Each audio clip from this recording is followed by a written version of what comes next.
Hey, everybody, this is TJR, And this is Robert Kinsler.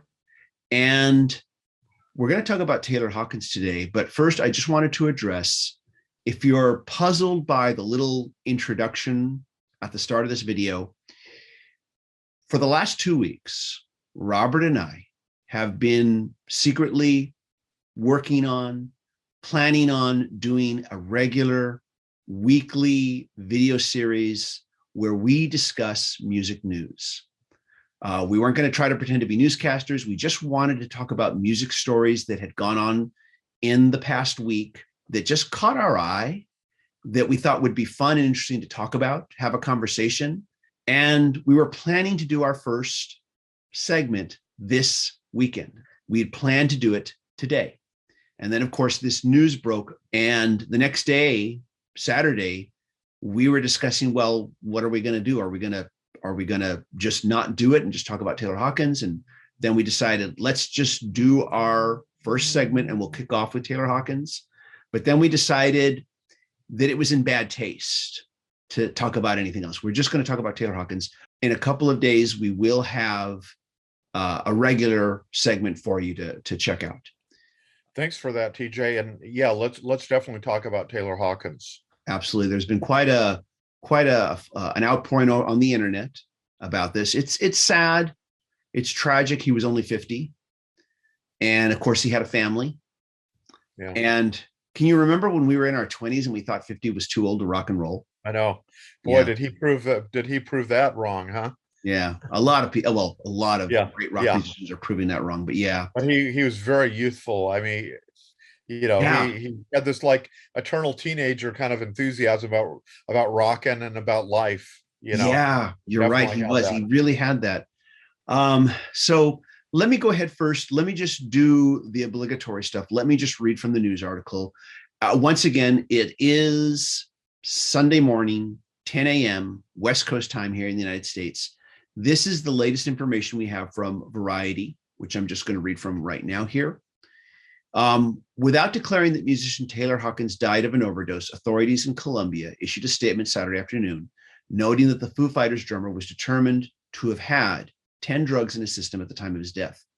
The report from the Attorney General of Colombia came in a tweet, which said that the 50-year-old musician had antidepressants, hopefully I say this right, benzodiazepines, and opioids, sorry for my mispronunciations, in his system, along with THC. It did not further specify the drugs that had been found, and the Attorney General's statement avoided using the word overdose. A report in a major Colombian magazine, Semenya, if I say it correctly, went further, however, reporting that unnamed authorities told its reporters that heroin was part of the drug cocktail in Hawkins' system and that he was found to have an enlarged heart.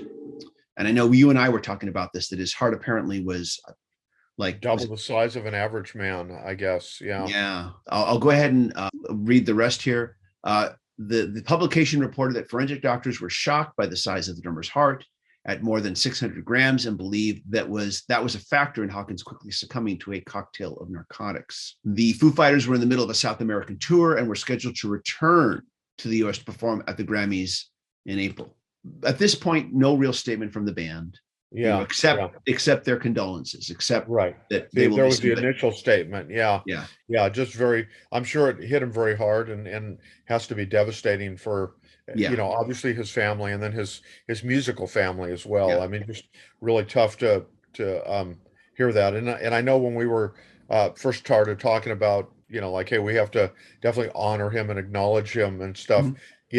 TJ, it's funny. Everybody obviously knows him with the Foo Fighters, but like I was telling you, and I first saw him with the Foo Fighters, the first time I saw him. But I had two other very special occasions where I got to see Taylor, and I wanted to talk a little bit about that because in February of 2016, and this isn't something that you would have naturally assumed he would be a featured performer at.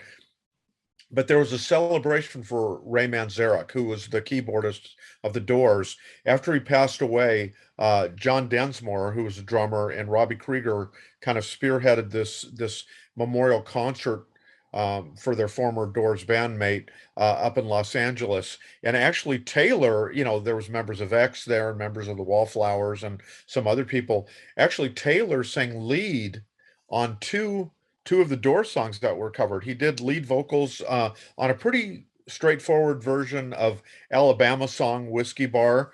That was great. And then he also did a really rocking cover of Love Me Two Times, a great song and perfect for his vocal approach and stuff. And that was a really special night. But again, it was all these people, and you wouldn't have necessarily thought about him, but he was a perfect fit for the event. And I know we're going to show some pictures on the screen that were taken by Kelly Swift. I covered that back for the Orange County Register.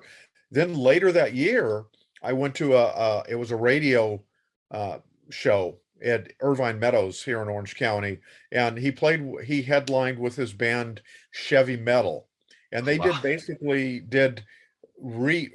remade classic songs from the 70s, hard rock songs. So they did Billy Squires' The Stroke.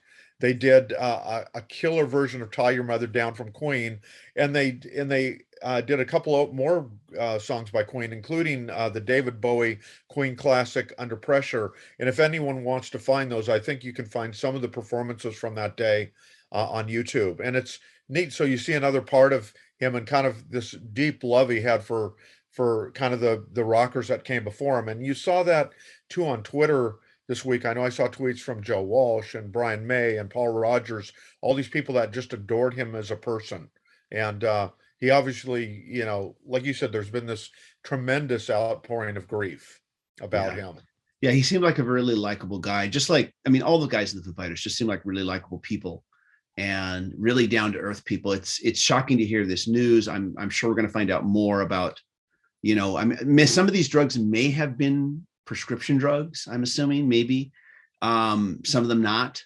Yeah. It is a shame. I'm sure there's going to be a lot of drama that's going to be revealed in the weeks to come regarding this. One of the things we were going to do on this regular news show was give shout outs to releases. And so I am going to do that here. And I'm going to give shout outs to, first of all, Taylor Hawkins released an album called Kota. Hopefully I've said that right, Kota.